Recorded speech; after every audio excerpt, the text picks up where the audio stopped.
No. So it's Okay. there's more comfort That's a very good one. than before. So people are more encouraged and people are not getting the value for the money. So it's encouraging the boots in the industry. Okay. All right.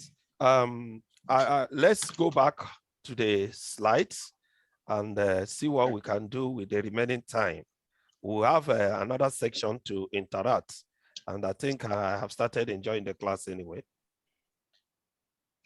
Okay. All right. Are you seeing the slide now? Yes, sir. Yes, sir. Okay. Now, we now say that another sector in hospitality and tourism industry can be found, that is the outdoor catering. All of us knew what the outdoor catering is all about. Habib said he loved food. I think this aspect, you will like it more, right? Yes, sir. Because the outdoor catering, actually, most people who have read hospitality, instead of going to look for white collar job, decided to be self-employed. And they are self-employed, they make real meaning into the industry. They find themselves into the industry. And the industry have an opportunity to give back to them what they are doing. So we had fast foods restaurant, which is rising because of the population we are having at this time. The population makes us also to look at parks and garden, game reserve. All these things are evolving because there are development and there are more population to enjoy the services that is to be offered. Also, we have the employment growing. You can bear with me that hospitality is the highest employing of labor this time. Because if you look at how many hotels, how many catering services, how many restaurants, fast food you have, and the number of people they have employed, you'll be aware that the industry have actually contributed tremendously to the growth of the industry, because we have contributed also to the national economy, because we have employed so many. So in the employment, we began to have the people delivering the product and the people delivering the service. We have accommodation for food. We have people who just come to eat in, the people we call the one chance guests. So there are three main products we are looking at. That is product processing operation, customer processing operation, and information processing operation. These operations is what we do in the industry each day, because you would see that you need to understand in differentiating between the accommodation and the food. Some people can be in your hotel just to eat. You also have what we call the in guest. So you also be giving them food, right? So you find out that you have to understand the both ways, that it is the service you are doing in that operation. So accommodation operation, this more on customer process operation. And no product process operation, that is room servicing. When we say room servicing, we are looking at either also giving food to the room, or we are going to clean up the room. Now, it also deals with information process servicing, because from the time of reservations to check-in and bills, you are collecting information, you are collecting data. From the time you book online or you receive a call that you are making reservation for somebody, you are picking information, right? So we have also the food service operation, which is the combination of the three parts. Because whether you did the reservation, whether you did the accommodation, whether you gather the product for food, every target is emerged together just for the purpose of making the money. So we can now see that as we go, there is complicities, there is so much ways the management have developed. We have also gone to the automated system right now. Some hotels, you go there, you don't go with cash. You just book on their site, you pay on their site. Have we witnessed all those? Yes, yes. Good. We have reached a point that you can even get to a point. If you want to take your soft drink, you just slot a card or you slot a coin. You see your drinks. So the vending machines are there. We are receiving different aspects of it. So we are moving from one stage to the other. And these stages also involve our outdoor caterings. You know that the outdoor catering now have also evolved. You can stay right in your house and people will be placing order, you'll be delivering them. Yes, so it is no longer business as usual. We must reach that restaurant. You know, in 80s, when Mr. Beast came out, you must go to Mr. Beast before you pick food. But it's no longer now. You can stay in your house. A delivery machine will bring whatever you have ordered in your house. So these are the things we have started experiencing in the industry.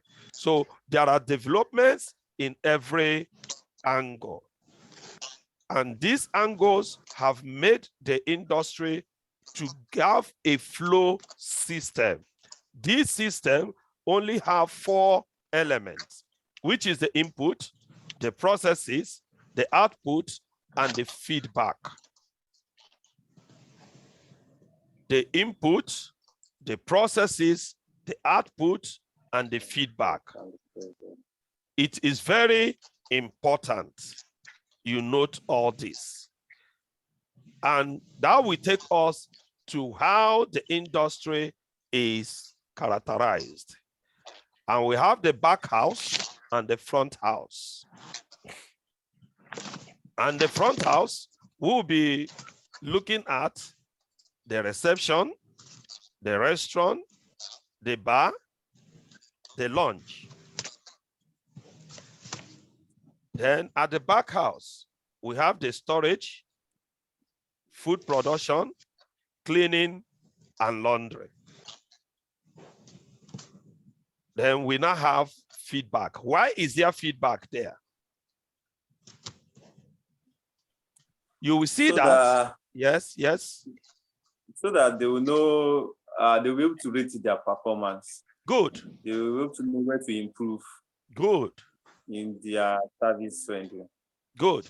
Those are the things you get, because the person in the front office, that is the reception, has a process to which he or she must work.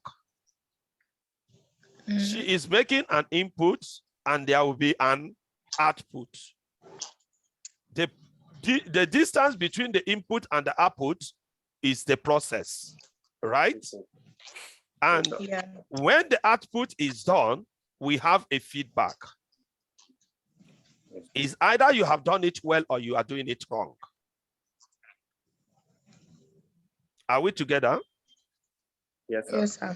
So when you say, I have an input, I made an input, there is a process through which you use to make your input. So those processes will always give you an output. And as soon as that output is done, you must have a feedback. It's either you did it well or you didn't do it well. So the same thing happens to the person in the restaurant. You must have a way. You are making an input. You will make your decorations. You set up your tables. You make things to work. for you, right? The same thing happening, the man in the bar, the people in the lounge, everybody is having an input, which must have a process to give birth to an output. And there will be a feedback on it. Then we have those in the back house, which ranges from the storage, the production, the cleaning, and the laundry. These are all part of the services. And for us to understand what has happened for the person in the front house, where it all begins, we consider the chart before us right now. And we say in that chart, you can now look at reservation. After reservation, you see reception. After reception, we have people who are either going to stay overnight or who will be living in. And that certainly will bring us to payment. Now, between the overnight and the payment, there are other services which we must consider. These people staying overnight will make use of the bar. There will be room services. There will be laundry. They will make use of telephone and fax. Some of them might be in need of conference facilities. Some of them will make use of the banquet facilities. There will be surely people going to our pool, lawn tennis, or the other courts involved. All these things will give birth to payment. Do we get it now? So it is all these services that we have to make money from. That's why in every hospitality industry, they have packaged it to a way that they must make money from their activity. And for most of us, we need to understand that any service we didn't sell have already perished. Every service we didn't sell has already perished. So it is always in the system, it is always in the activity that we must sell all our products. We must sell all our products. Because if we don't sell the products, we have problems. Cannot be stored. Yes, we can't store any. You know, if we have, let's say we are running a 30 room, in any night, we didn't sell all the rooms. Do you know that we have perished it?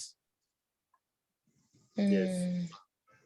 So that is why we have to make more input so that our processes will give a total output. If we are not having a total output, that means our income will always be short. And when we don't have income, before you know it, we begin to have crisis in the management of the activities.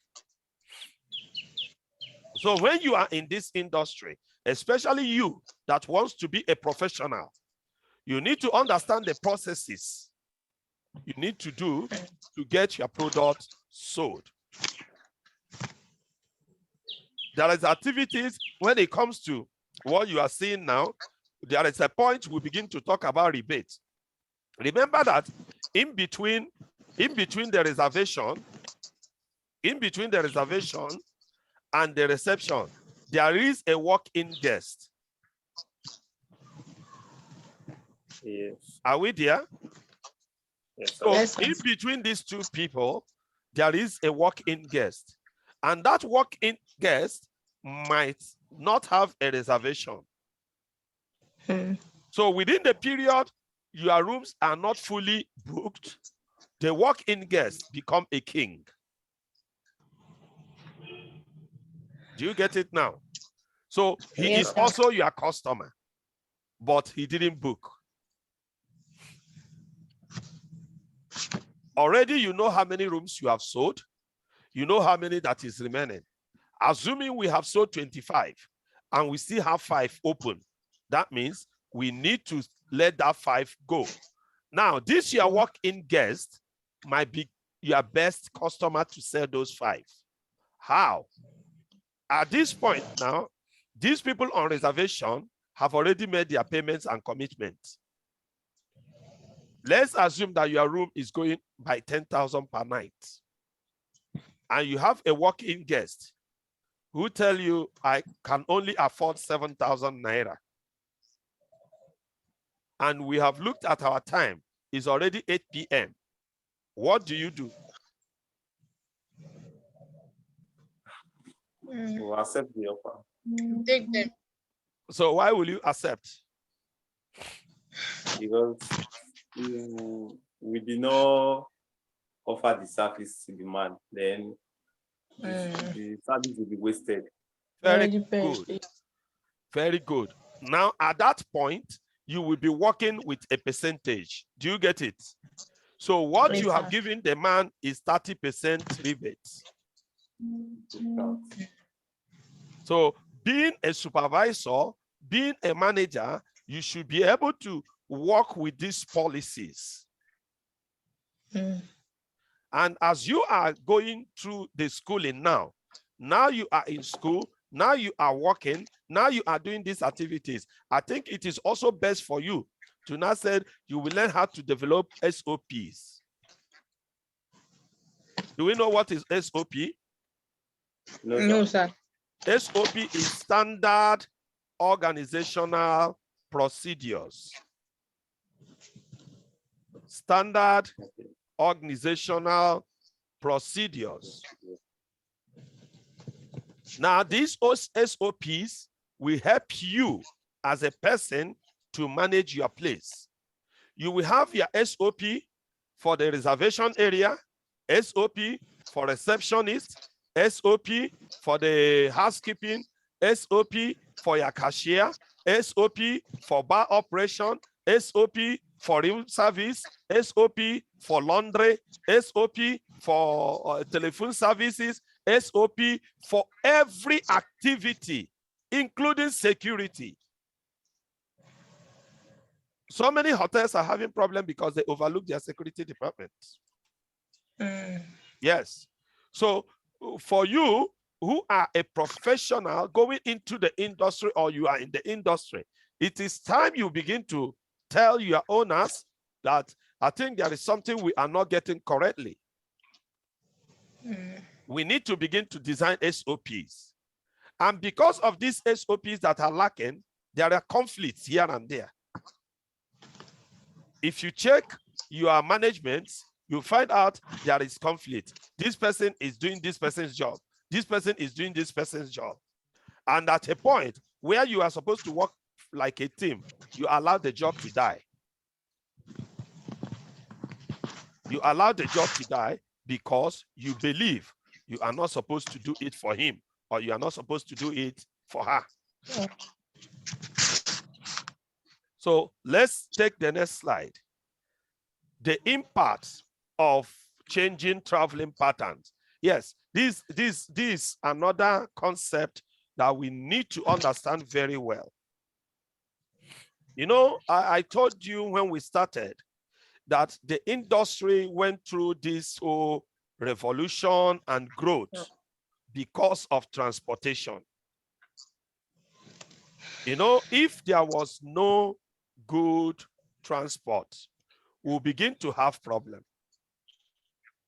Like in early 17th and 18th centuries, the carriages and the coaches were so uncomfortable due to the bad conditions the roads were.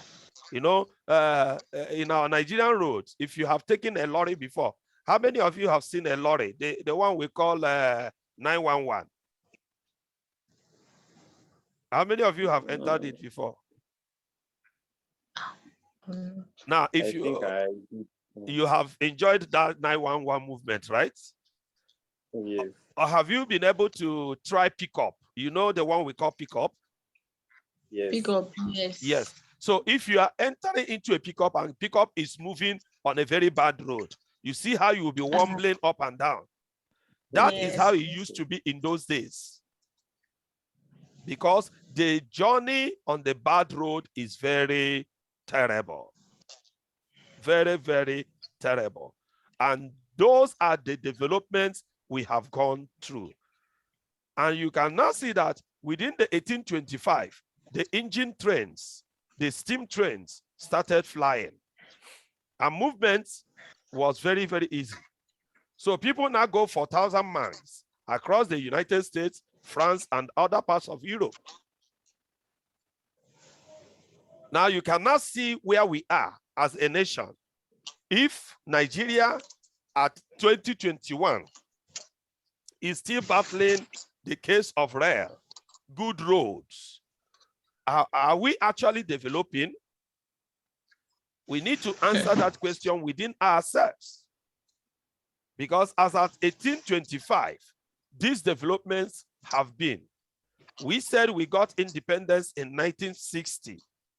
So from 1960 till now, what have we done?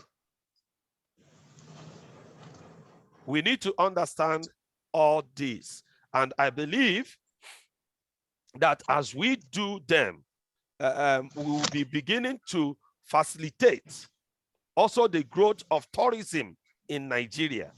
One of the things that drew Nigerian tourism back, apart from the insecurity we are talking about today, is roads. Roads, yes. We are still having poor road network. And because of that, people cannot easily move. How many people in Nigeria today can afford airplane? How much is the ticket? You, even as a student, even if you are working, can you be able to pay for your ticket? These are the questions we need to address in our own country. Because most of what we are reading today is what happened or how it all happened. So we also need to ask ourselves that question: how is it happening in our own country? So at this point, we need to also try another discussion so that we can take the last point and begin to sign out. We have 1 hour to do this. So let's stop this sharing and come back to discussions. All right. Would you also think that the development of transportation system have actually contributed to the development of the hospitality and tourism industry? Yes, sir. How? Yes. Yeah. Because in all modes of transportation, there is no way we won't have to use one to go to where we are going for either leisure or for business or for enjoyment or anything. So the fact that there is smooth transportation, it will urge us, we will even be excited that, okay, we are going to a particular place. You get? So even if you can afford, there are times that people can afford flights and all of that, but they just want to experience the road trip. That's only because the road is good. So transportation has really helped aiding hospitality industry these days. In my own view. Okay. Habib, do you have anything to say about that? Well, I agree with what she said. Okay. It has played a major role in the development of the hospitality industry. All right. That's like is the link between the tourists and the destination. Yes, so yes, sir. Okay. And all right. It has encouraged the development of the movement of people to the different destinations they want to. That's beautiful. Now, I want you to always know that transport is actually tourism. Now, if you say no transport, you have said no tourism. No transport, no tourism. Because even those that do hiking, we have had people going to hike mountains, hills. What do they use to get to that point? Now, when you say people do transport, If we are not talking about the transport the way it is, even the electricity in your house, you will not see it. Because cables are routes. Transported. Yes. The pipelines are transport. So transportation is everywhere. You see yourself moving either by bicycle, tricycle, motorcycle. All those things is to push you from one point to another. Do you get it now? Even when you say, Yes, let's go horse riding. That horse riding is a part of sightseeing. It involves transportation. So transportation have contributed immensely to the growth of the hospitality and tourism industry. So we would say that we have moved from where we were to where we are heading to. So we will be having more interactions as case may be, because I will also give you today to go through. By tomorrow, we'll be having a section at the WhatsApp. Habib, have you entered the WhatsApp? Yes, sir. Good. So we'll be having a section in WhatsApp.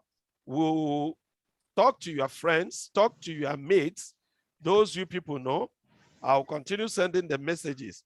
We have to meet up with the class. We have to meet up with the class. And I will try to create a discussion at the wall where you can be able to submit your assignments. So I will be able to be going on together. But I just wanted to make the introduction of the class today. I'm hoping that by next Saturday, we have more people. As I said in my records, about 29 have registered for the course already. And there's only 2 of you. I know 2 other people try coming up. Maybe their network is not good. So we will continue to meet Saturday, 11 a.m.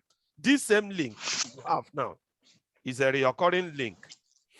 So that's the only link we'll use until this 8-week is over. And we will be meeting. Then whatever the questions seem to be, you can put it on WhatsApp so that everybody will see it. Now, on the WhatsApp group, I'll be posting more of your assignments on the WhatsApp group. Okay. And we should also remember that 75% of your attendance is also part of your grade. Yeah. Why are you shouting yeah? They didn't tell you? They didn't tell us it was at 75%. Oh, they didn't tell you. That's very So bad. is it? They didn't tell us also the exam and the TMA is that 25%? No, I said No. 75% is part of your grade. Yes. What it simply means is that unless you attended the class 75%, you will not be able to write the exams. Yes. Okay, sir. That's why they made it now very easy for everybody. So you don't have any excuse that you cannot attend class. Nobody is telling you, come to so-so-so hall or so-so-so point. They just told you, stay in your house at the comfort of your zone. Just show us your face. That's all. Let's know that we are not dealing with ghosts. Okay, sir. But sometimes the data to attend the class might not be available. You see, that is the problem we are having as Nigerians. See, I studied online. Do you get it?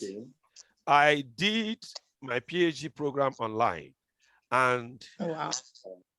I must put up 10,000 hours for me to have gotten that program done. So, but this time, before, you don't know who I am. All you know is that there are somebody they call that is your facilitator. His name is Dr. Onyeocha. You have not seen him before. But now, if somebody asks you, this person that is teaching this course, do you know him? You say yes. That's why we said, okay, let's come up to the Zoom classes. Let's see ourselves. Let's know ourselves. It's not that formal class thing, but what we are doing now is like a class interaction where I should know you and you will know me. Do you get it? So we are seeing each other. And tomorrow, if anybody asks you, do you know your lecturer? Have you seen that man before? You will say yes. So, and that is why we are here. So let's take the last slide and we go and call it a day for today because it's already after 12. All right.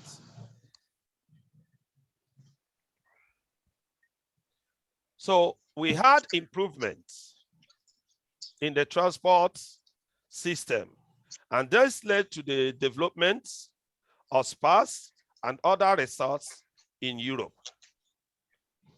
So we began to see more development from the 19th centuries. Things began to move. Gradually, the alternative traveling began to replace the train. The automobiles was very convenient mode of traveling due to the size.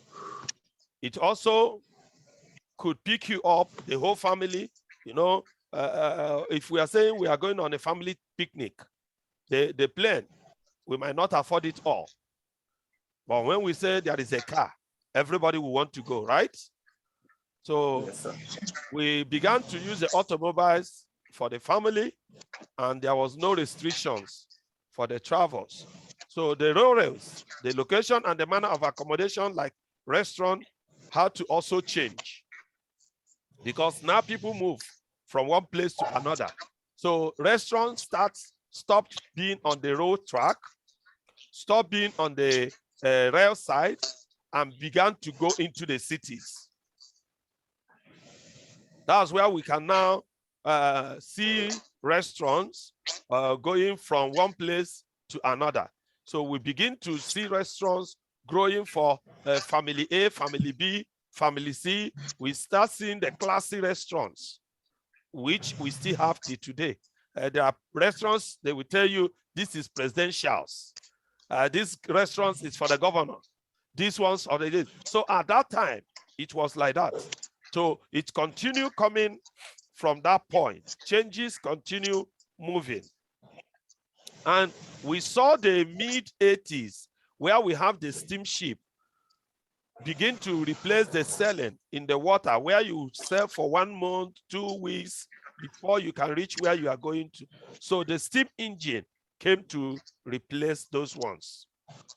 So the increase began to move. So the transoceanic travel, which usually is for the rich people, the wealthy, was now more attractive.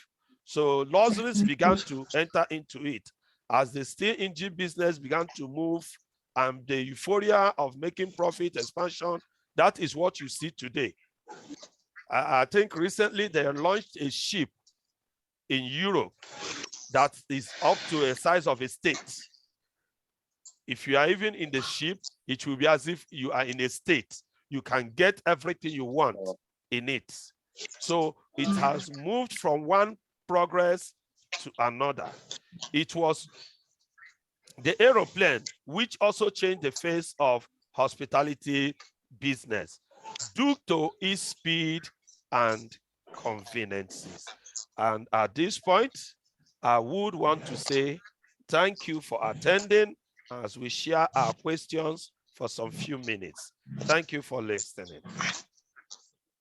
Okay, sir. All right.